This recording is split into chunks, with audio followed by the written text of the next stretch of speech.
नमस्कार विद्यार्थियों, आप सभी का आपके अपने YouTube चैनल मैथ के ज्ञान में स्वागत है। हम महत्वपूर्ण प्रश्नों की सीरीज का अध्ययन कर रहे थे। इसके पार्ट 1, पार्ट 2, पार्ट 3 का हम अध्ययन कर चुके हैं, जहां प्रश्नावली पहली, दूसरी, तीसरी के सवाल हम देख चुके हैं।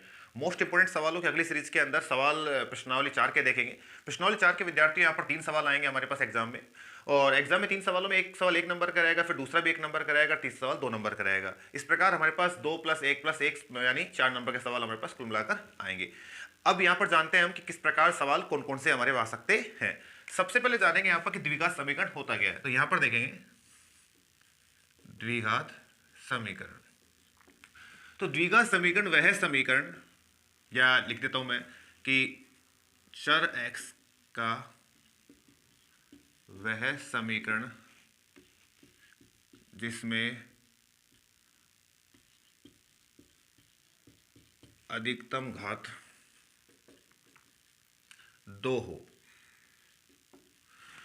x की अधिकतम घात कितनी होनी चाहिए? 2। अब यहां लिखता हूं मैं कि द्विघात समीकरण होते कितने प्रकार के हैं। तो द्विघात समीकरण 2 प्रकार के होते हैं। नंबर 1 शुद्ध द्विघात समीकरण। नंबर 1 तो हो गया शुद्ध द्विघात समीकरण, और नंबर 2 हो गया मिश्र द्विघात समीकरण। मिश्र द्विघात समीकरण। शुद्ध द्विघात समीकरण कौन सा होता है, मिश्र द्विघात समीकरण कौन सा होता है, दोनों का अध्ययन करेंगे। सबसे पहले जानते हैं शुद्ध द्विघात समीकरण कौन सा है। तो यहां पर शुद्ध द्विघात समीकरण वह समीकरण जिसके अंदर ax² + c के रूप में मान हो, ax² + c = 0 के रूप में मान हो। और मिश्र द्विघात समीकरण कौन सा होता है जिसका मान ax² + bx + c के रूप में मान हो। यानी यहां पर हमारे पास x की जो घातें हैं या x के जो पद है केवल स्क्वायर के रूप में मौजूद होंगे और x के रूप में मौजूद नहीं होंगे। यानी यहां पर केवल शुद्ध रूप में है, केवल 2 घातें x की मौजूद, 1 घात मौजूद नहीं है। जबकि मिश्र के अंदर, मिश्र द्विघात समीकरण के अंदर यहां पर x की 1 घात भी है, 2 घात भी है।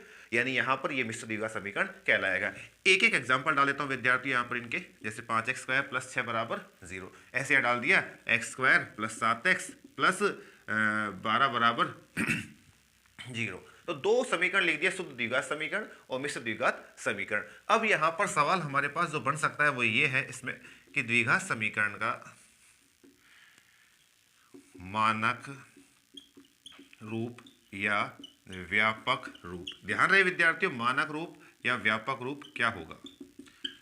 यह पूछ सकता है कि मिश्र द्विघात समीकरण या बोलूं मैं द्विघात समीकरण का मानक रूप, व्यापक रूप क्या होगा, क्योंकि हमारे पास इस प्रकार के सवाल ही रहेंगे। तो यहां पर देखने की बात यह है कि इसका सिंपल सा सूत्र है जो मैं लिख चुका हूं ऊपर, ax² + bx + c = 0। यानी ये वही सूत्र है जो यहां पर मैंने डाला है। अब नेक्स्ट क्वेश्चन क्या बन सकता है कि द्विघात समीकरण द्विघात समीकरण को हल करने की कितनी विधियां हैं। अगर विधियों के यहां पर पूछे संख्या, द्विघात समीकरण को हल करने की कितनी विधियां हैं, तो विद्यार्थी हम यहां क्या डाल देंगे, यहां लिख देंगे हम आंसर में, क्वेश्चन ये हो गया, और यहां आंसर में क्या डाल देंगे, इसमें 3। अगर नाम पूछता है तो नंबर 1 क्या डालोगे, गुणनखंड विधि। नंबर 1 में हो जाए गुणनखंड विधि, और नंबर 2 में क्या डाल सकते हैं विद्यार्थियों, नंबर 2 में डाल देंगे द्विघात सूत्र विधि, या बोल दूं मैं श्रीधर आचार्य विधि।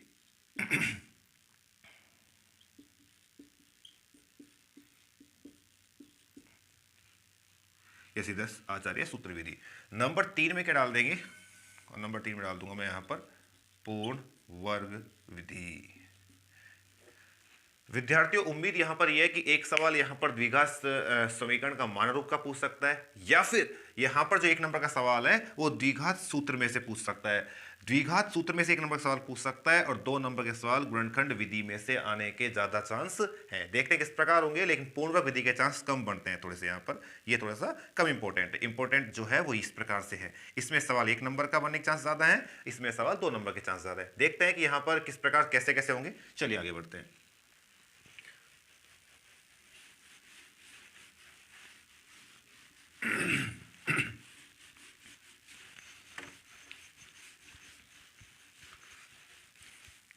अब नेक्स्ट जो क्वेश्चन है वो यहां पर ये है विद्यार्थियों कि द्विघात सूत्र लिखो। द्विघात सूत्र क्या होता है, तो यहां पर लिखेंगे द्विघात सूत्र बराबर -b + -√d/2a।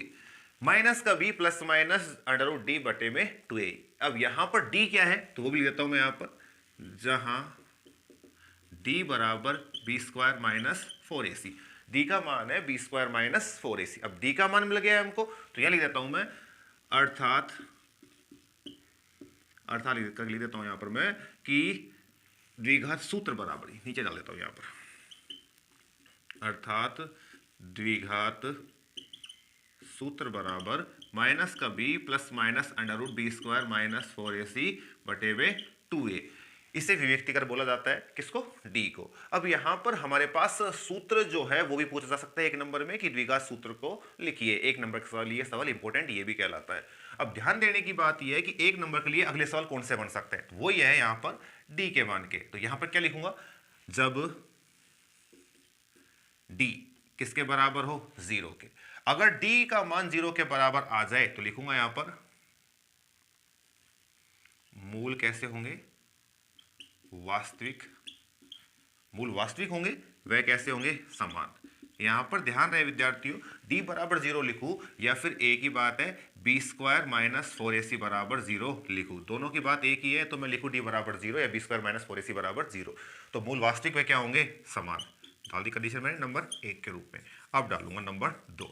अब लिखूंगा नंबर 2 में क्या लिखूंगा, d यदि मान लो बड़ा आ जाए किससे, 0 से। d का मान बड़ा है 0 से, बी स्क्वायर माइनस 4ac का मान बड़ा आ जाए किससे, 0 से, तब क्या होगा, तब होगा यहां पर ये कि मूल वास्तविक दोबारा आएंगे विद्यार्थियों, जो ऊपर था वास्तविक वही यहां पे वास्तविक आ रहा है, और यहां पे क्या आएगा, असमान, यानी अलग अलग। वास्तविक होंगे वह कैसे होंगे, अलग अलग होंगे। यहां पर मूल वास्तविक होंगे वह कैसे कैसे होंगे, अलग अलग। अगर d का मान धनात्मक मतलब 1 2 3 4 5 ये मूल 0 से बड़ा आ रहा है। नंबर तीसरी कंडीशन कौन सी है, यहां पर तीसरी कंडीशन है जब d जो है छोटा हो किससे, 0 से, यानी बी स्क्वायर माइनस 4ac जो है वो छोटा होना चाहिए किससे, 0 से। या कहूं मैं कि मान आना चाहिए इसका d का मान नेगेटिव यानी माइनस का आना चाहिए, कोई सा मान यहां पर आए जब d का, तो क्या लिखूंगा मैं, तब मूल कैसे होंगे, काल्पनिक, यानी मूल अस्तित्व में नहीं है, काल्पनिक होंगे या अस्तित्व में नहीं है, मूल अस्तित्व में।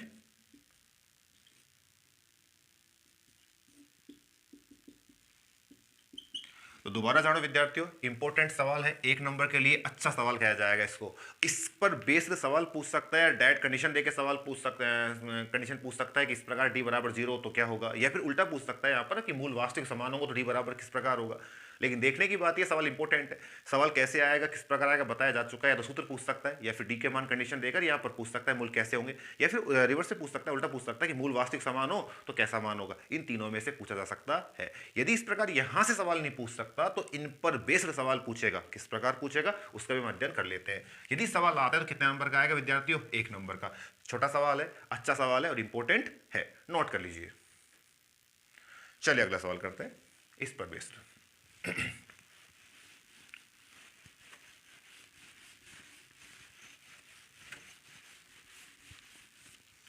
अब यहां पर नेक्स्ट जो सवाल है विद्यार्थी वो क्या है, ध्यान दोगे यहां पर।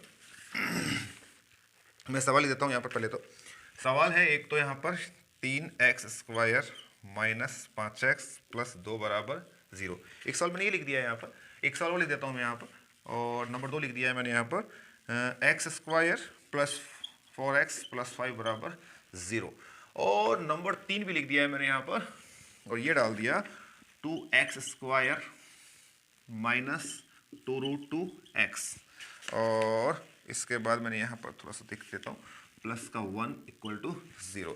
इतना करने के बाद अब विद्यार्थी यहाँ पर सवाल क्या है, लिख देता हूँ मैं सवाल, मूलों की प्रकृति ज्ञात करो।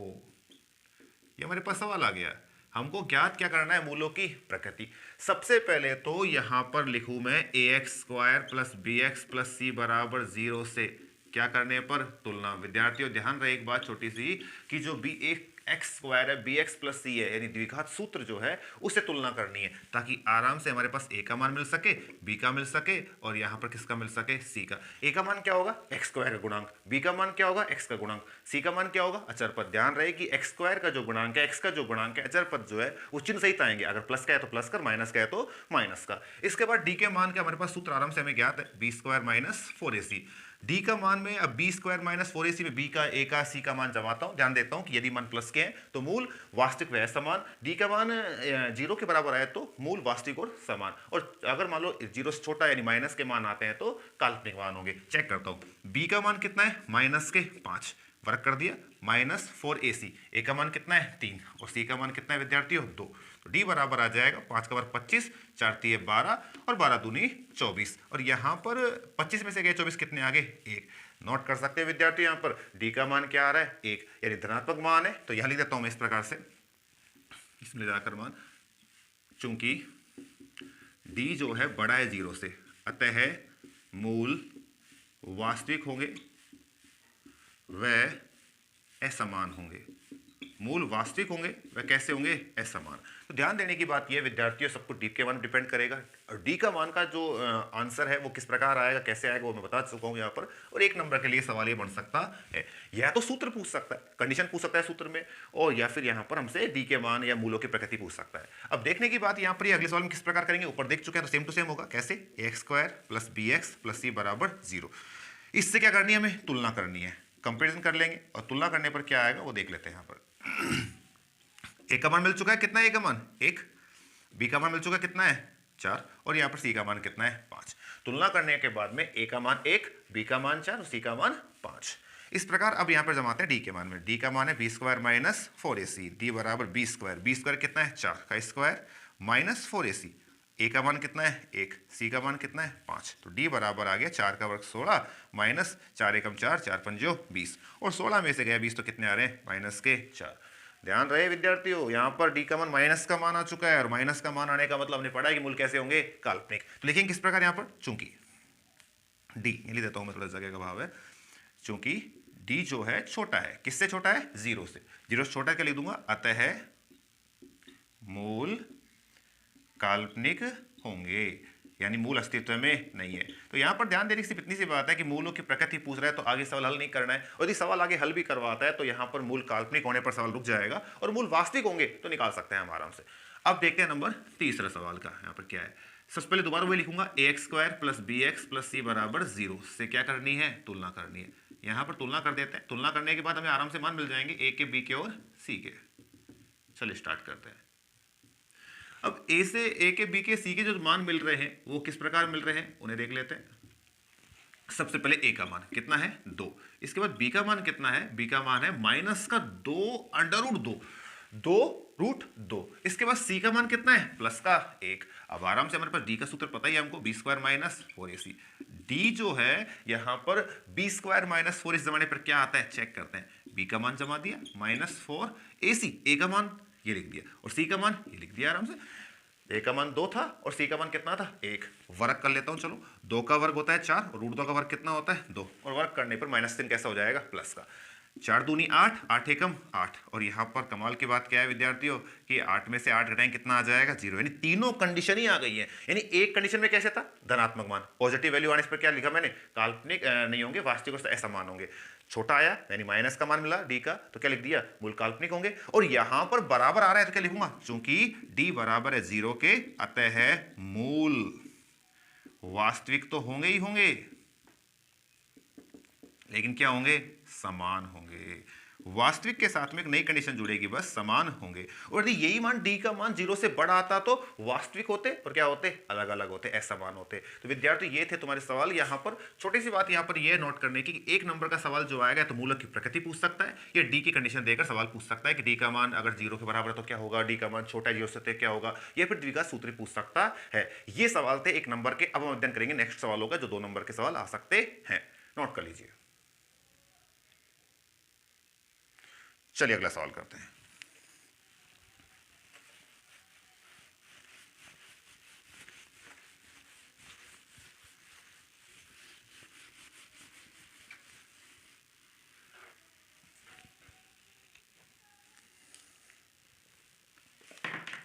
अगले जो सवाल है विद्यार्थियों, यहाँ पर मेरे अकॉर्डिंग यहाँ पर सबसे अधिक इंपॉर्टेंट जो सवाल है और वो है गुणनखंड विधि के सवाल। गुणनखंड विधि का जो सवाल है विद्यार्थियों सबसे ज्यादा मोस्ट है। तो मैं एक सवाल लिख देता हूं यहाँ पर, 5x² प्लस 16x प्लस के 12 बराबर 0। एक सवाल डाला है विद्यार्थियों मैं यहाँ पर, मैंने 5x² प्लस 16x प्लस 12 बराबर 0। साधारण सवाल मिलेगा, ज्यादा दिक्कत नहीं आ सकती विद्यार्थियों सवाल के अंदर। तो करना क्या है, गुणनखंड विधि हम जानते हैं कि यहाँ पर किनारे किनारे जो संख्या है गुणा करने पर उनको मिलना जो आना चाहिए वो यहाँ पर हमारे पास मिलना चाहिए। लिख देता हूँ मैं यहाँ पर क्या आना चाहिए गुणा करने पर, ताकि थोड़ी हेल्प हो जाए। यहाँ पर हमारी गुणा करने पर हमारे पास क्या आना चाहिए, चेक करता हूँ। 12 पंजो 60, यानी गुणा करने पर जो मान आना चाहिए वो कितना आना चाहिए 60। और जोड़ या घटाने पर क्या आना चाहिए वो भी देख लेता हूँ। जोड़ या बाकी करने पर, जोड़ करने पर भी मान आ सकता है और बाकी करने पर मान आ सकता है, लेकिन क्या मान आएंगे वो चेक कर लेते हैं। यहाँ पर आएगा प्लस का 16, बीच का मान जो होता है वो तो लाना है जोड़ बाकी करने पर, और गुणा करने पर जो मान है वो क्या आना चाहिए 12 पंजो 60। अब यहां पर एक बार तो उतारना है x² का पद पूरा यूं क्यों, एक उतारना है अचर पद का पद बराबर 0। ये हमेशा काम करना है विद्यार्थियों। अब संख्या सोचनी है ऐसी जिसको गुणा करने पे तो आ रहा हो 60 और जोड़ने घटाने कितने आ रहे हो यहां पर हमारे पास 16। तो विद्यार्थियों ध्यान रहे यहां पर 60 और 16 आराम से आ सकते हैं कब, 10 और 6 में। चेक करता हूं, अगर मैं 10 लेता हूं और 6 लेता हूं, 10 को 6 से गुणा करने पर 60 मिल रहा है आसानी से। उसके बाद 10 में 6 जोड़ता हूं कितने आ रहे हैं 16। और यहां पर माइनस का कोई चिन्ह नहीं है, इसलिए मुझे सोचने की जरूरत ही नहीं है चिन्ह किस प्रकार लगाने, दोनों ही मान किसके आएंगे प्लस के, यानी x 10x भी प्लस का और 6x भी प्लस का। जोड़ने पर 16x और गुणा करने पर 10 चिंग 60, और 60 भी किसका है प्लस का x²। वैसे यहाँ पे था 12 पंजे 60 x²। दो दो के बनाने यहाँ पर हमें जोड़े और यहाँ पर कॉमन निकालना है। दोनों में से क्या कॉमन आ रहा है x। यहाँ पर ध्यान देने की बात ये विद्यार्थियों, x में कॉमन निकालने के लिए या फिर मैं बोलूँ चर पदों में कॉमन निकालने के लिए कम से कम घात देखी जाती है। x की घात 1, x की घात 2, कम घात कितनी है 1। इसी प्रकार यहाँ पर जो संख्यात्मक मान है वो कितने हैं 5 और 10। इसमें किसका भाग जा रहा है 5 का, यानी 5 मैंने बाहर निकाल लिया है, दोनों 5 का भाग जा रहा है यहाँ पर बड़ी से बड़ी संख्या का। अब यहाँ 5 का भाग 5 में कितनी बार गया 1 बार, और x की घात कितनी थी 2, 1 बाहर चले गई, कितनी बची है घात 1, 1 को बाहर लिखो या मत लिखो कोई आवश्यक नहीं है। इसके बाद 5 का भाग 10 में 2 बार, x की घात 1 थी वो बाहर निकल चुकी है। इसी प्रकार यहाँ पर दोनों में किसका भाग जा रहा है 6 का भाग 6 में 1 बार, लिखो या मत लिखो। 6 का भाग 12 में कितनी बार जा रहा है विद्यार्थियों 2 बार, बराबर क्या आ गया 0। सेम मान मिलने चाहिए यहाँ पर x+2 इक्वल मान मिलने के बाद में यहाँ पर लिख दिया x+2 कॉमन निकाल लिया मैंने बाहर। यहाँ कितना बचा 5x, यहाँ कितना बचा 6 बराबर 0। एक बार लिखा x+2 बराबर 0, एक बार लिख दिया 5x + 6 बराबर 0। यदि बहुपद होता तो यहाँ पर इस प्रकार छोड़ देता मैं गुणनखंड करके। अब यहाँ पर इसके मूलों का पूछा गया है, फिर बोलूँ मैं यहाँ पे शून्य पूछे गए हैं, हल करवा रहा है तो ये लिख देता हूँ x+2 बराबर 0।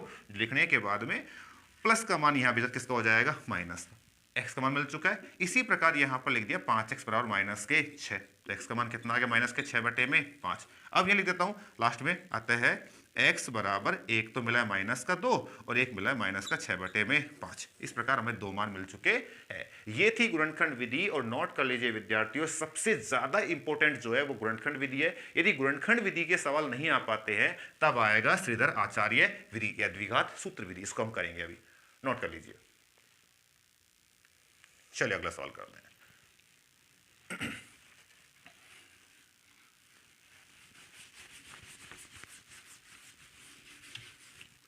अब करते हैं नेक्स्ट सवाल जो है द्विघात सूत्र पर बेस्ड। अब यहां पर सवाल क्या है नोट कर लेता हूं, 6x² माइनस का x माइनस का 2 बराबर 0।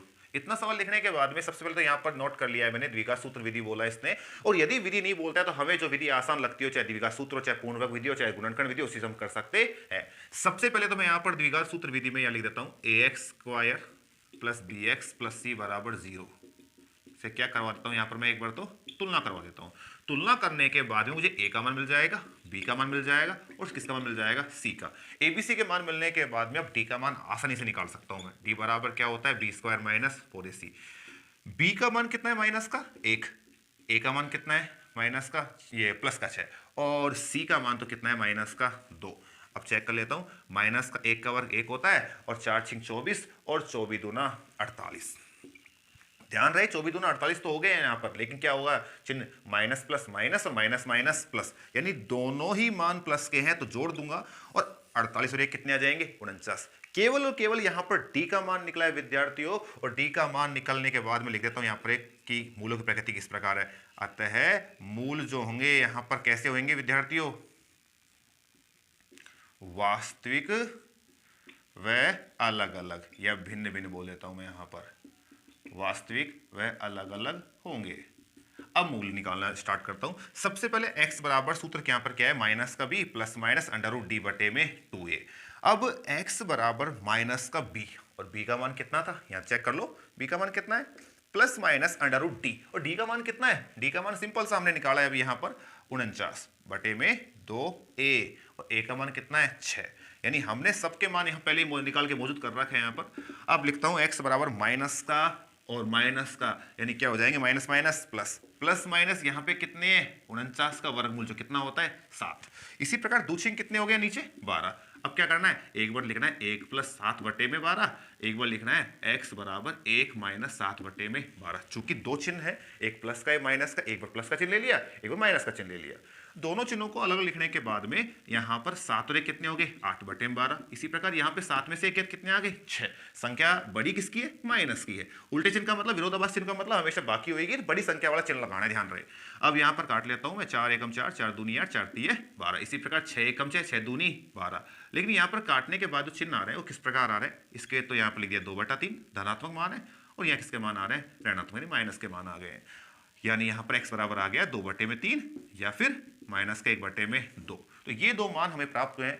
अब यहां पर द्विघात सूत्र का जो सवाल है विद्यार्थियों वो इंपोर्टेंट थोड़ा कम है, लेकिन चूंकि यदि मान लो गुणनखंड विधि का सवाल नहीं आता है तो ये सवाल आ सकता है। चलिए नोट कर लीजिए।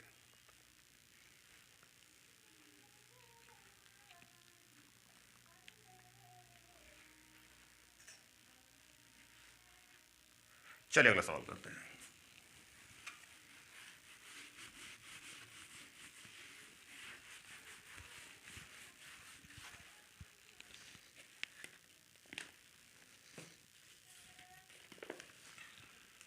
नेक्स्ट सवाल क्या है विद्यार्थी, यहां पर लिख देता हूं मैं।